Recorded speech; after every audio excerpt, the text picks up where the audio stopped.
Այսօր խոսելու ենք հայ մարդասպանի մասին։ Լուգանսկի շրջանում մեկը մյուսի հետևից սկսում են անհետանալ երիտասարդ աղջիկները, որից հետո ոստիկանները ուղղակի չէին կարող պատկերացնել, թե ով կամ ինչ դաժանությամբ է այս ամենի հետևում կանգնած մարդը ստանում հաճույք այս ամբողջ ընթացքից։ Այսօր խոսելու ենք մարդասպան, նեկրոֆիլ Զավեն Ալմազյանի մասին։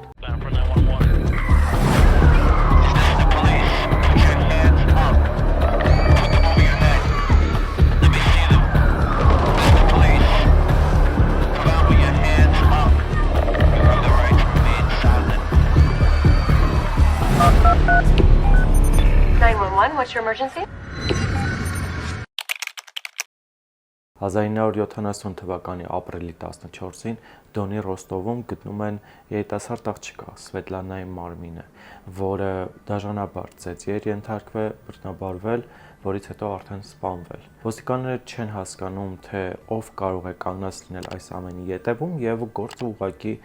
դնում են հարցականների շարքի մեջ, այսինքն կա բոլոր փաստերը, բայց չկա ապացույց կամ որևէ վարկած, թե ով կարող է լինել մարդասպանը։ Բայց դեպքերը սրանով չեն սահմանափակվում, այլ նոր սկսվում են։ Ոստիկանները հանցագործության վայրում պարզեցին, որ աղջկա ոսկեղենը չկա։ Գողը հետ էր վերադարձել, ավելի կոնկրետ, մարդասպանը, թե գողը, ոստիկանները այդպես էլ չհասկացան, սա սպանություն էր, որի պատճառը կողոպուտն էր, թե հակառակը։ Այդ իսկ պատճառով գործը, ինչպես արդեն նշեցի, գնաց փակուղի, բայց փաստը մնում է այն, որ հանցագործը հետ է վերադարձել հանցանքի վայր, որոշ ժամանակ անցկացրել դիակի մոտ եւ նորից փախչել։ Դեպքից մի քանի ամիս անց հայտնաբերում են եւս երկու աղջկա մարմին։ Երկու սպանությունների դեպքում է հանցագործը նույն ձև է վարվել։ Սկզբում խեղդամահ արել, բռնաբարել, հետո սպանել, որից հետո նեկրոֆիլ իր ցանկություններն արտահայտել։ Նեկրոֆիլիան կամ նեկրոֆիլը դա այն մարդն է, ով որ սեռական հաճույք է ստանում եւ ցանկանում սեռական հաճույք ստանալ մահացած մարմիններից։ Նման դեպքերը շատ են աշխարհում, հիմնականում, բայց լինում են ոչ թե սպանելուց հետո, այլ ուղղակի միանգամից մահացածի մարմինը դուրս են բերում գերեզմանից, որից հետո էլ կատարում իրենց գործողությունները, այսպես կարելի է ասել։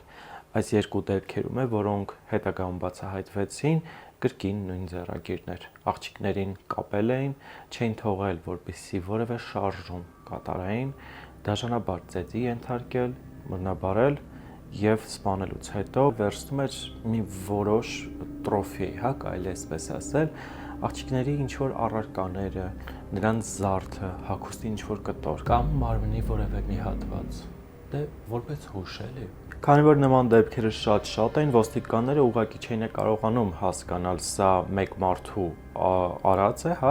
թե հանցավոր խումբ է, թե ուղղակի բոլորը այդ շրջանում, այդ ժամանակ նման կերպ էին որոշել վարվել աղջիկների հետ։ Դեպքերը շատ են, ուղղակի 20, 30, 40 եւ ավել, նույնիսկ չգրանցված դեպքեր, քանի որ շատ հաճախ հարազատները եւ բարեկամները, ընտանիքի անդամները չէին ցանկանում, որպեսզի իրենց դստեր աղջկա մասին ինչ որ մեկը նման կերպ իմանար։ Նման սպանության դեպքում շատ հաճախ ծնողները գաղտնի երեխային թաղում էին, որպեսզի ոչ ոք չիմանա, թե իրականում ինչ է նրա հետ տեղի ունեցել։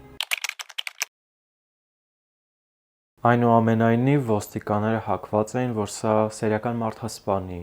ձեռքի գործն է։ Բայց ով է առհասարակ սերիական մարդասպան, այսինքն ինչ է այդ տերմինը իր հետևում թաքցնում, եկեք հիմա դրան անդրադառնանք։ Սերիական մարդասպանը դա այն մարդն է,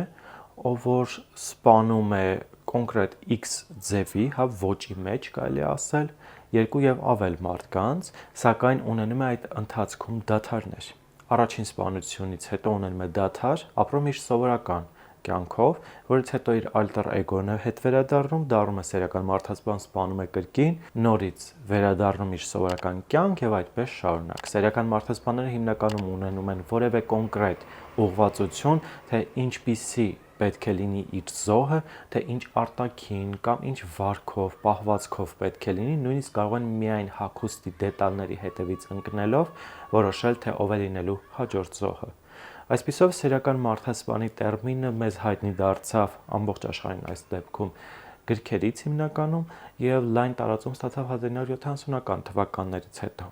Հենց այս դեպքը նույնպես ստացավ սերիական մարդասպանի համբավը, կարելի է այսպես ասել։ Հիշեցնեմ, որ մենք խոսում ենք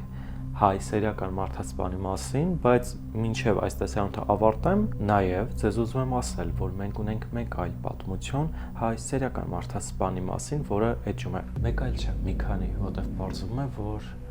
հայերը նույնպես եղել են սերիական մարդասպաններ։ Ոստիկանների որոնման աշխատանքներին, որպեսզի գտնեն, թե ով է սերիական մարդասպանը, միացան ուղիղ 300 եւ ավել մարդ, որպեսզի կարողանան կամավորական սկզբունքով գտնել մարդասպանին եւ վերջապես ձերբակալել։ Տասնյակ ավելի մարդկանց ձերբակալեցին, սակայն նրանցից եւ ոչ մեկը այդ մարդասպանը չէր։ Հետո ոստիկանները նամակ ստացան մարդասպանից։ Սակայն փորձագետների միջոցով պարզ դարձավ, որ այդ նամակը կեղծ է։ Ինչ որ մեկը ուղղակի հիմար կատակ էր արել եւ գրել էր, որ ինքն է սերիական մարդասպանը։ Դեպքերը սակայն զարգանում էին շատ արագ։ Սերիական մարդասպանը կրկին եւ կրկին սպանում էր, բայց այս անգամ արդեն թողել էր 2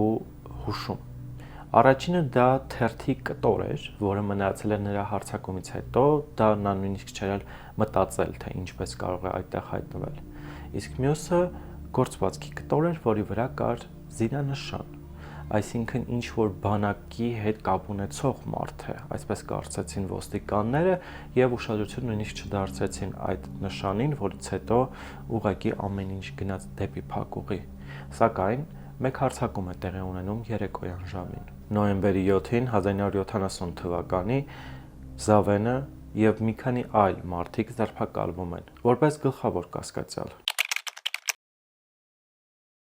Զավեն Ալմազյանի կյանքը ու մանկության մասին մենք հստակ քիչ տեղեկություններ ունենք։ Նա ծնվել է 1950 թվականի մայիսի 5-ին Դոնի Ռոստովում, հայկական ընտանիքում։ Դպրոցին զուգահեռ զբաղվել է ազատ ոճի ըմբշամարտով եւ լավ տիրապետել է խեղդման հնարքներին, որոնք հետագայում կիրառել է իր զոհերի վրա։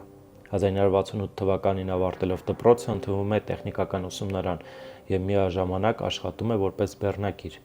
Մի շարք աղբյուրներում նշվում է, որ հենց այս շրջանում է, երբ մի աղջիկ, որի հետ նա ակնկալում էր ինտիմ հարաբերություններ ունենալ, ընտրում է մեկ ուրիշին։ Նրա մոտ սկսվում է հոգեբանական եւ վարքային կտրուկ փոփոխություններ, սակայն սա հետաքննության ընթացքում ձևավորված վարկածև ոչ թե ապացույց։ Դեռ մանկուց նրան բնութագրում են որպես լրակյաց եւ փակ մարդ, սակայն շրջապատում քչերին էին պատկերացնում, թե ինչ է կատարվում նրա ներսում։ 1969 թվականին նրան կոչեցին խորհրդային բանակ։ Նա ծառայում է Լուգանսկում, որտեղ էլ սկսվում է նրա հանցագործությունների ամենադաժան շրջանը։ Հենց այստեղ էլ ոստիկանները հիշում են այն կտորը, որի վրա կար զինանշան։ Ամեն ինչ կարծես թե համընկնում է։ Սակայն այս ամենը բավարար չէ ինչ-որ մեկին մեղադրելու կամ առաջարկելու դատարանին, որ հենց նա է մարդասպանը։ Պետք էին ապացույցներ։ Այսպիսով ոստիկանները մի քանի կանանց, որոնք կարողացել են ինչ-որ մի կերպ Զավենի ձեռքից, այսպես ասած, ազատ արձակվել, կանչում են հարցաքննության։ Նրանք տեղում ճանաչում են Զավենին եւ ասում, որ այո, հենց նա է նրանց վրա հարձակվել, որից հետո նրանք ստանում են թույլտվություն գնալ Զավենի տուն եւ ներսում արդեն տեսնել, թե ինչ կա։ Տանը գտնում են աղջիկներին պատկանող բազմաթիվ իրեր։ Ապացույցներն արդեն ասում է իր փոխարեն։ Որոշվում է Զավեն Ալմազյանն է Լուգանսկի մարդասպանը։ Զավենին ոչինչ չէր մնում անել, քան խոստովանել, որ հենց ինքն է այդ նեկրոֆիլ մարդասպանը։ Քննիչները պարզեցին, Զավենը կատարել է 3 սպանություն եւ 12 բռնաբարություն։ Զավենը ընդունեց իր մեղքը։ Դատարանը բոլոր ապացույցները հաշվի առնելով Զավեն Ալմազյանին դատապարտում է գնդակահարության։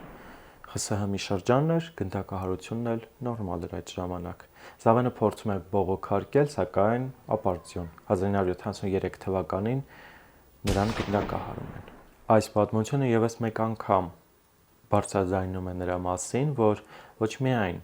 Խորհրդային Միության շրջանում եղել են հազարավոր մարդասպաններ, որոնց թիվը կարող է իրականում հենց 1000-ը անցնել եւ նրանք հիմնականում մնացել են անպատիժ, այլ նաեւ այն, որ մարդասպանը չունի ազգություն։ Եթե մենք որևէ կերպ մտածում ենք, որ կարող է մարդասպան լինել միայն Ամերիկայում բնակվող մարդը, ապա ոչ։ Շնորհակալություն տեսանյութը դիտելու համար, ներողություն եմ խնդրում այսքան բացակայությունների համար, հուսամ կհավանեք, կբաժանորդագրվեք եւ մեկնաբանությունում կկիսվեք ձեր կարծիքով։